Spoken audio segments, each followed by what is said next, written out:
നമസ്കാരം മലയാളി വാർത്തയുടെ പ്രിയപ്പെട്ട പ്രേക്ഷകരെ, പ്രതിപക്ഷ നേതാവ് പിണറായി വിജയന്റെ വീട്ടിൽ റെയ്ഡ് നടത്തിയ ശേഷം മടങ്ങിയ എൻഫോഴ്സ്മെന്റ് ഡയറക്ടറേറ്റ് സംഘത്തെ ആക്രമിച്ച കേസിൽ പ്രതികൾ ജാമ്യത്തിനായുള്ള നെട്ടോട്ടത്തിലാണ്. 7 പ്രതികൾ ജാമ്യാപേക്ഷ കോടതിയിൽ സമർപ്പിച്ചിരുന്നു.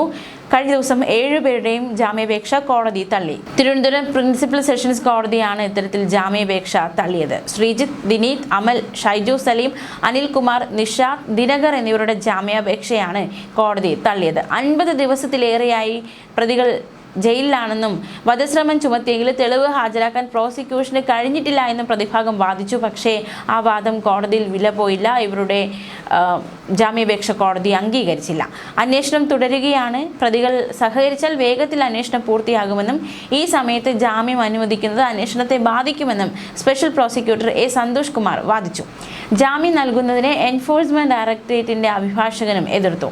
ഔദ്യോഗിക കൃത്യനിർവഹണത്തിലെത്തിയ ഉദ്യോഗസ്ഥരെ ആക്രമിക്കുന്നത് ഗുരുതരമായ വിഷയമായി പരിഗണിക്കണമെന്ന് എൻഫോഴ്സ്മെന്റ് ഡയറക്ടറേറ്റിന്റെ അഭിഭാഷകർ വാദിച്ചു.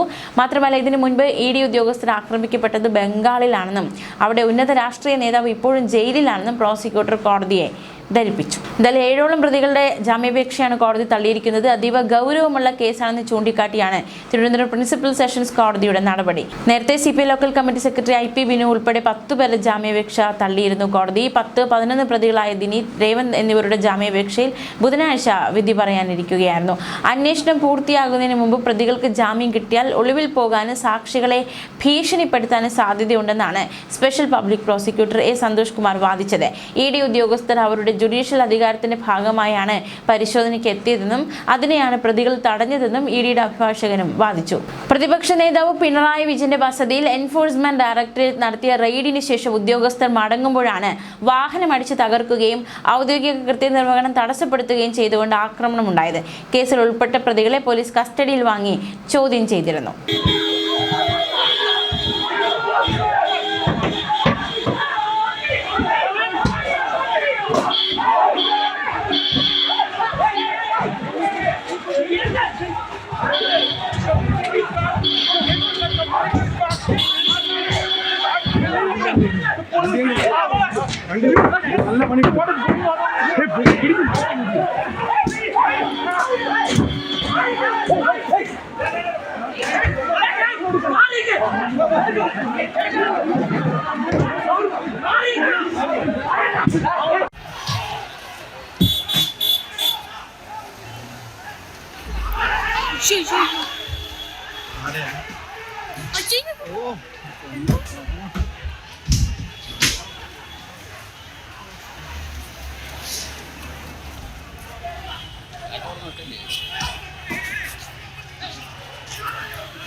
ആരായാലും വേണ്ടില്ല.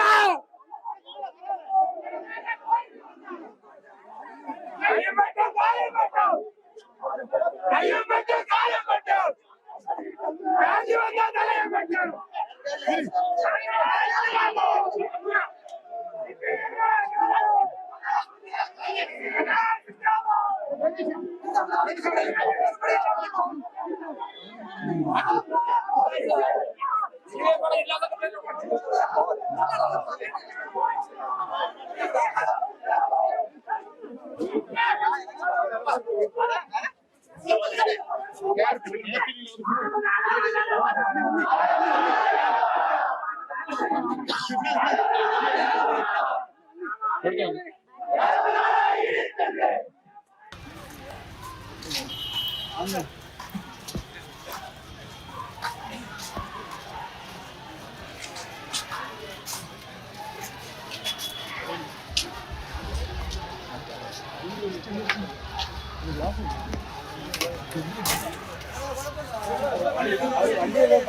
മൂന്ന് വണ്ടി അച്ഛൻ്റെ കാര്യം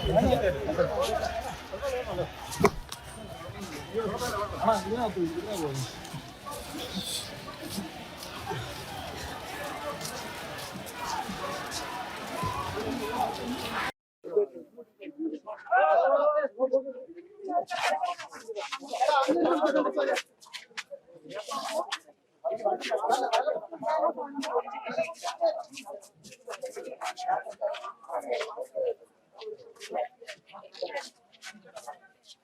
ഹലോ,